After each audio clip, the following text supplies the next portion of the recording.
তো hello friends, তো আমিও চলে গেলাম সবার মতো বিনোদনী ফেস্টিভ্যালে।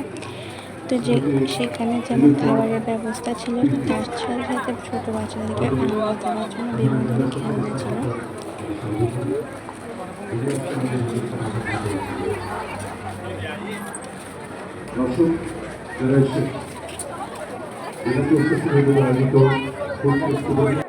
এছাড়া রয়েছে টিআরএনএম অর্থাৎ ত্রিপুরা গ্রামীণ জীবিকা মিশন, মিশনের স্বশায়ন দলগুলির উৎপাদিত পণ্য সামগ্রী বা আয়ুষ্মান কার্ড যেটা রয়েছে, যেটা না হলে চলছে না, আর সেই ধরনের কোনো অসুবিধা যদি থেকে থাকে আপনারা সেগুলো তুলে নিতে পারেন এবং প্রশাসনের পক্ষ থেকে সেখানে লোক রয়েছে।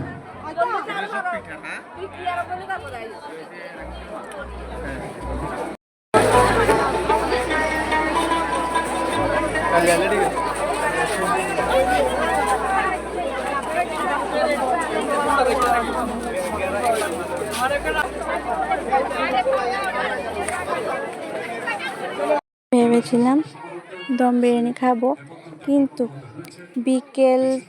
সন্ধ্যা 6টা থেকেই এটা শুরু হয়।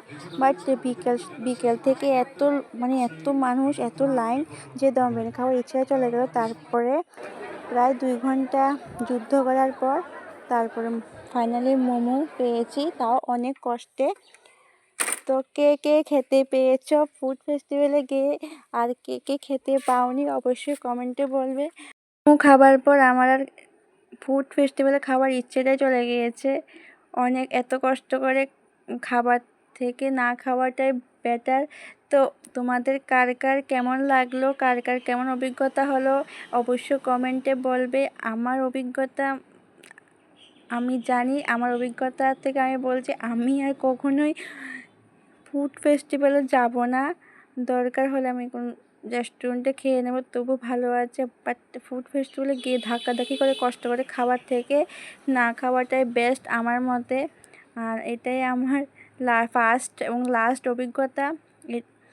কেউ কেউ তো এটাও বলছে যে ত্রিপুরার মানুষ অনেক ক্ষুধার্ত ছিল, তাই এখানে এত ভিড়, এত ধাক্কাধাক্কি করে খেতে হচ্ছে।